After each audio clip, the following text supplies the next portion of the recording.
Supreme court के लिए परीक्षा की घड़ी है। परीक्षा की घड़ी इसलिए है कि जो अभी सरकार ने वक्फ कानून में संशोधन किया है उसके खिलाफ 1 दर्जन से ज़्यादा याचिकाएं फाइल हो गई हैं, 1 दर्जन से ज़्यादा पीआईएल फाइल हो गई है। और पीआईएल कोई सामान्य व्यक्ति ने नहीं किया है। कांग्रेस के सांसद इमरान प्रतापगढ़ी ने किया है, मोहम्मद जावेद ने किया है, ओवैसी साहब ने किया है, अरशद मदनी जी ने किया है, अमानुल्लाह खान ने किया है। ऐसे 1 दर्जन से ज़्यादा पीआईएल फाइल हुई हैं।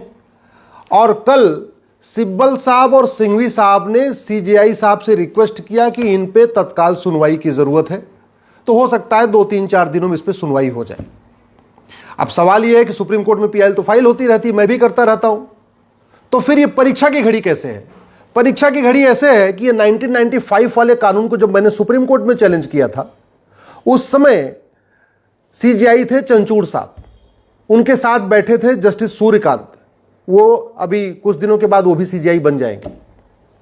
उस समय चंचूड़ साहब ने हमसे कहा था कि आप ये बताओ कि आपकी कितनी जमीन पे वक्फ बोर्ड ने कब्जा कर लिया है।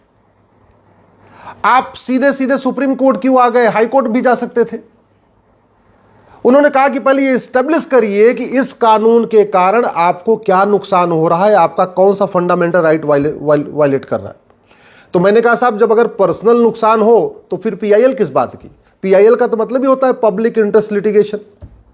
हमारा कोई पर्सनल इंटरेस्ट लिटिगेशन थोड़ी है, कोई हमारी खुद की जमीन थोड़ी गई। हमारी जमीन अगर कब्जा होती तो मैं हाई कोर्ट जाता, कहीं और जाता। चूंकि ये कानून पूरे देश का है, संसद का बनाया हुआ है और पूरे देश में जमीनों पे कब्जा हो रहा है, इसलिए मैं सुप्रीम कोर्ट आया हूं। मैंने एक लिस्ट बनाई थी कि देश भर में वक्फ बोर्ड ने कितनी जमीनें कब्जा किया है। हालांकि उस समय मेरे पास जो लिस्ट थी वो 10 लाख एकड़ की थी। हमें यही पता था कि भारत में 10 लाख एकड़ जमीन पे वक्फ बोर्ड ने कब्जा किया हुआ है। और अभी जब ये कानून बदल रहा था तब पता चला कि नहीं, ये तो 40 लाख एकड़ हो चुका है। तो हमारे पास जितनी जानकारी थी उस समय, वो जानकारी मैंने एक नोट्स बना के कोर्ट के सामने रखना चाहा। तो चंचूड़ साहब ने मुझे वो नोट्स भी नहीं पढ़ने दिया। उन्होंने कहा, not a single word mister Upadhyay, एक शब्द आप नहीं बोल सकते, हम नहीं सुनेंगे आपको। अंत में मैंने मजबूर होकर अपनी पीआईएल वापस लिया और मैं फिर दिल्ली हाई कोर्ट गया। अगले ही सप्ताह दिल्ली हाई कोर्ट ने नोटिस जारी किया, सरकार को नोटिस जारी हुआ। उसके बाद देश के अलग अलग हाई कोर्ट में पीआईएल फाइल होना शुरू हुई। कुल मिला के 120 पीआईएल इस समय पूरे देश में अलग अलग हाई कोर्ट में चल रही है। और उसके बाद फिर सरकार संशोधन लाई, जेपीसी बना, आगे क्या क्या हुआ आपको पता ही, उसको बताने की जरूरत नहीं है। अब सवाल यह है कि मैंने भी वक्फ एक्ट को चैलेंज किया था और इस समय ओवैसी साहब, इमरान प्रतापगढ़ी, मोहम्मद जावेद साहब ने भी वक्फ एक्ट को चैलेंज किया। मैंने 1995 वाले को चैलेंज किया था। इस समय इन लोगों ने जो 1995 वाले में संशोधन हुआ है उसको चैलेंज किया है। लेकिन बात वही है। तो क्या अब सुप्रीम कोर्ट जो सवाल हमसे पूछा था वही सवाल मोहम्मद जावेद, असउद्दीन ओवैसी, अमानुल्लाह खान, मौलाना अरशद मदनी, इमरान प्रतापगढ़ी के वकीलों से पूछेगी क्या? क्योंकि सवाल हमसे पूछा था कि आपकी कितनी जमीन पे वक्फ बोर्ड ने कब्जा किया, तो यह सवाल तो पूछना चाहिए जावेद साहब से, ओवैसी साहब से, अमानुल्लाह खान, अरशद मदनी से कि आप ये बताओ कि आपकी कितनी जमीन को सरकार ने अब तक ले लिया। पहले तो यह पूछना चाहिए ओवैसी जी से, मदनी जी से, इमरान प्रतापगढ़ी से कि आपके पूर्वजों ने कितनी जमीन वक्फ किया है, पहले तो यह बता दो। और जो आपके पूर्वजों ने जमीन वक्फ किया है उसमें से कितनी जमीन नए कानून के बाद सरकार ने कब्जा कर लिया। सवाल यह भी होना चाहिए कि क्या संसद के द्वारा बनाए गए कानून को सुप्रीम कोर्ट में चैलेंज कर सकता है क्या? क्योंकि सांसद संविधान की शपथ लेता है और वो कहता है मैं संविधान के अनुसार कार्य करूंगा, और संविधान के अनुसार पार्लियामेंट में कानून बना।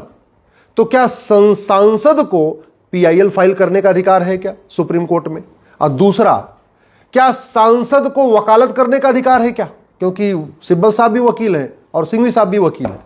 मैं इसलिए पूछ रहा हूं कि एक कांस्टेबल भी अपनी नौकरी के दौरान दूसरा काम नहीं कर सकता, चाहे वो थानेदार हो, चाहे हवलदार हो, चाहे वो पेशकार हो, चाहे तहसीलदार हो, चाहे कलेक्टर हो या कप्तान हो। अरे बाकी तो छोड़ो, लॉ कॉलेज का प्रोफेसर भी जब तक नौकरी में है दूसरा काम नहीं कर सकता। जब तक उसको वेतन सरकार से मिल रहा है दूसरा काम नहीं कर सकता।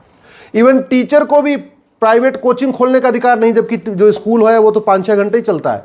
फिर भी सरकार ने नियम बना रखा है कि नहीं, जो सरकारी स्कूल का टीचर है वो कोचिंग नहीं चला सकता, सरकारी डॉक्टर अपनी क्लिनिक नहीं चला सकता, हॉस्पिटल नहीं खोल सकता, ये नियम है।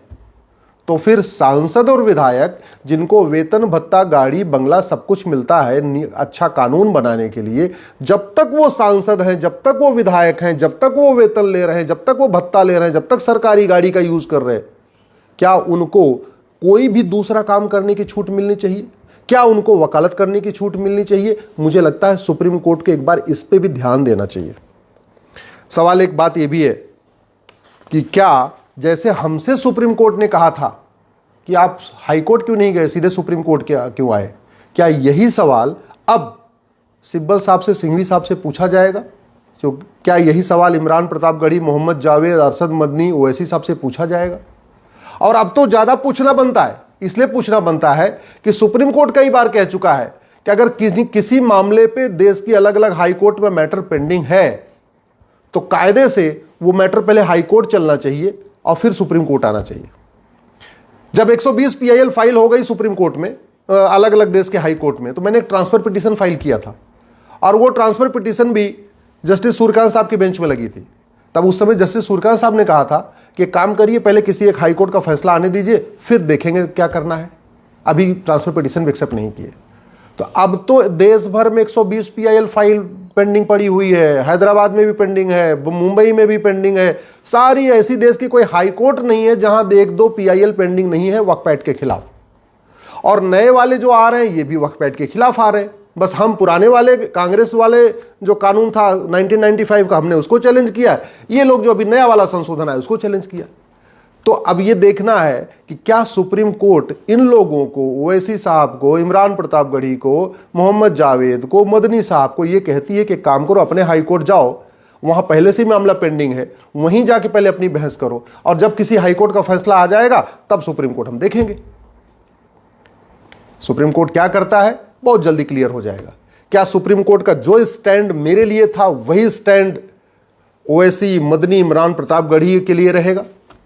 क्या जब मेरे जैसा एक छोटा सा वकील बहस कर रहा था, सुप्रीम कोर्ट का वही स्टैंड जब सिब्बल साहब बहस करेंगे, सिंघवी साहब बहस करेंगे, तब भी वही रहेगा? देखना है, 2-3 दिन में क्लियर हो जाएगा। अब बात आती है कि ये वक्फ जो है प्रॉपर्टी, ये हो क्या रहा है? लॉजिक क्या दी जा रही है कि जो मुगलों की प्रॉपर्टी थी वक्फ प्रॉपर्टी हो गई। तो मैं ये पूछना चाहता हूं, क्या जहां तक भगवान श्री राम ने राज किया था वो सारी प्रॉपर्टी हिंदुओं की है क्या? क्योंकि जहां तक भगवान श्री राम ने राज किया था उसमें अब तक 25 देश बन चुके हैं, तो उन फिर 25 देशों की पूरी प्रॉपर्टी हिंदुओं की होनी चाहिए।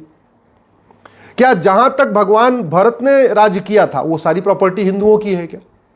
क्या जहां तक राजा युधिष्ठिर ने राज किया वो सारी प्रॉपर्टी हिंदुओं की है क्या? क्या जहां तक चंद्रगुप्त ने राज किया वो सारी प्रॉपर्टी हिंदुओं की है क्या? क्या जहां तक सम्राट अशोक ने राज्य किया क्या वो सारी प्रॉपर्टी सनातनियों की है क्या? मैं इसलिए पूछ रहा हूं कि अगर राजा के हिसाब से फॉर्मूला चलेगा फिर तो मुगलों से शुरू क्यों करना चाहिए, थोड़ा मुगलों के पीछे शुरू करना चाहिए।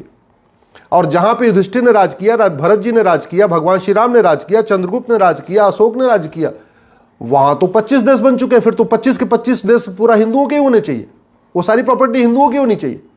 भाई पिछले 2500 साल में भारत के 25 टुकड़े हुए और 7 टुकड़े तो 1857 के बाद हुआ है, यानी पिछले 200 साल में 7 टुकड़े हुए।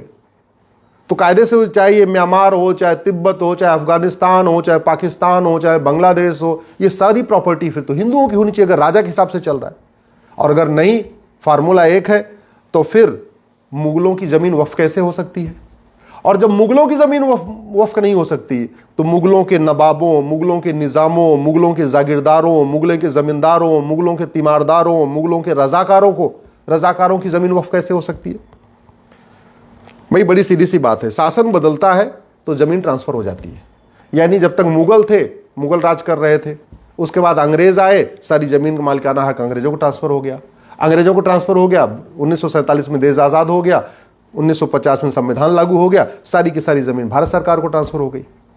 कल को फिर तो अंग्रेज बोलेंगे कि अंग्रेजों का जहां जहां राज था कॉमनवेल्थ में, पाकिस्तान, अफगानिस्तान, बांग्लादेश, यहां वहां जहां जहां था, फिर तो अंग्रेज बोलेंगे सारी जमीन चर्च की है भैया, क्योंकि राज हमारा था, सारी जमीन क्रिश्चियंस की हो गई। ऐसे नहीं चलता। एक बात और, जो हिंदू पाकिस्तान बांग्लादेश से छोड़ के भारत आए, उनकी जमीन तो वहां की सरकार की हो गई, वहां के बासिंदों की हो गई, वहां के लोगों ने ले लिया। तो फिर जो जमीन भारत के मुस्लिम छोड़ के गए, भाई जब बंटवारा हुआ 47 में, तो पाकिस्तान से हिंदू भारत आए और भारत से बहुत सारे मुस्लिम पाकिस्तान गए, बांग्लादेश गए। तो जब वहां से जो लोग छोड़ के आए, सिंध से, लाहौर से, ननकाना साहब से, बाकी जगहों से, वो जमीन हिंदुओं की नहीं है, वो जमीन मंदिरों की नहीं है, तो यहां जो लोग छोड़ के गए थे, चाहे परवेज मुशर्रफ गए या जो भी गए, उनकी जमीन वक्फ की कैसे हो सकती है? फिर तो वो जमीन या तो मंदिरों की होनी चाहिए, या तो उनके पड़ोसियों की होनी चाहिए, और या तो सरकार की होनी चाहिए। एक बात और, 1950 में टोटल वक्फ बोर्ड के पास प्रॉपर्टी थी मात्र 50,000 एकड़, यानी 500 साल के मुगलों के शासन और 200 साल के अंग्रेजों के शासन, कुल 700 साल के शासन में वक्फ प्रॉपर्टी थी मात्र 50,000 एकड़। अब आज के समय में वक्फ प्रॉपर्टी है लगभग 40 लाख एकड़। इसके पहले के वीडियोस मैंने 10 लाख एकड़ बोला है, लेकिन वो मेरी भूल थी, क्योंकि हमें 10 लाख एकड़ की ही जानकारी थी। ये 40 लाख एकड़ की जानकारी अभी मुझे हुई है, जब ये वक्फ कानून बदला जा रहा था, तब गृह मंत्री जी ने बताया कि 39 लाख एकड़, और जो उन्होंने 39 लाख एकड़ बताया है, उसमें केरल और बंगाल का डाटा नहीं है। तो अगर केरल और बंगाल का डाटा आ जाएगा तो मैं मान के चल रहा हूं 1 लाख एकड़ और बढ़ जाएगा, यानी 40 लाख एकड़। और वैसे भी जब 1950 के पहले तक की जमीन थी, उसके पहले भी कानून चल रहे थे। ये सिविल प्रोसीजर कोड तो 1858 में बन गया था। तो अगर जिन लोगों को वक्फ करना था, जमीन दान करना था, वो सिविल प्रोसीजर कोड का पालन करते। ये सोसाइटी रजिस्ट्रेशन एक्ट 1860 में बन गया था। तो जिन लोगों को अगर वास्तव में दान करना था, हिंदू दान करते थे, तो अपनी जमीन 1860 वाले सोसाइटी रजिस्ट्रेशन एक्ट में रजिस्टर कराते थे। उसके बाद चैरिटेबल ट्रस्ट एक्ट 1920 में बन गया। तो जिन हिंदू, जैन, बौद्ध, सिख ने कुछ दान करना था, तो उन्होंने यहां रजिस्टर कराया। मुझे समझ में नहीं आ रहा है, हिंदू, जैन, बौद्ध, सिख सब लोगों ने अपनी जमीन को ट्रस्ट एक्ट में रजिस्ट्रेशन कराया, ये 1920 वाले में, सोसाइटी रजिस्ट्रेशन एक्ट में 1860 वाले में रजिस्ट्रेशन कराया, सिविल प्रोसीजर कोड 1858 का था, इसको फॉलो किया। तो मुस्लिम्स ने क्यों नहीं किया? सब अंग्रेजों का कानून फॉलो कर रहे थे, मुस्लिम्स क्यों नहीं कर रहे थे? चलो मान लेते हैं भाई, ठीक है, पढ़े लिखे नहीं थे, उनको नहीं थे। लेकिन 1950 के बाद तो संविधान लागू हो गया, और संविधान लागू हो गया उसके बाद तो मुंह जबानी कोई भी चीज होती नहीं थी, कोई भी चीज मौखिक नहीं होती थी, हर चीज लिखित में होती थी। तो जब 1950 के पहले की 50,000 एकड़ जमीन बाहर निकाल भी दे, चलो मान लेते हैं भैया ठीक है, तो जो बाद में 39.5 लाख एकड़ जमीन बढ़ गई, वो तो बाकायदा कागज दिखा के हुई होगी, बाकायदा रजिस्टर करा के हुई होगी, क्योंकि भारत स्वतंत्र हो चुका था, नियम कानून बन चुका था, सबको जो कुछ भी दान करना था बाकायदा रजिस्टर में करना था, लिखित में करना था, गवाहों के साथ करना था। फिर मौखिक में क्या हो गया? इसलिए मेरा मानना है अब समय आ चुका है, इन विषयों पे चर्चा हो, गंभीरता के साथ चर्चा हो। और इसलिए मैं कहता हूं वक्फ एक्ट में संशोधन नहीं होना चाहिए, वक्फ एक्ट पूरा का पूरा खत्म होना चाहिए। 1 नेशन 1 चैरिटी कोड होना चाहिए, 1 नेशन 1 प्रॉपर्टी कोड होना चाहिए, 1 नेशन 1 एंडाउमेंट कोड होना चाहिए। हिंदी में कहेंगे समान दान संहिता, समान धर्मस्थल संहिता, समान संपत्ति संहिता होनी चाहिए, क्योंकि भारत का संविधान मजहब के आधार पर कोई नियम कानून बनाने की इजाजत नहीं देता।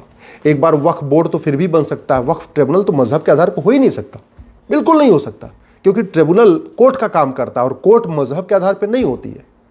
भारत में 20 ट्रिब्यूनल है, इनकम टैक्स ट्रिब्यूनल है, नेशनल ग्रीन ट्रिब्यूनल है, एनजीटी है, सेल टैक्स ट्रिब्यूनल है, जीएसटी ट्रिब्यूनल है, बहुत ट्रिब्यूनल है, एक भी ट्रिब्यूनल मजहब के आधार पर नहीं है। फिर वक्फ ट्रिब्यूनल क्यों? खत्म होना चाहिए।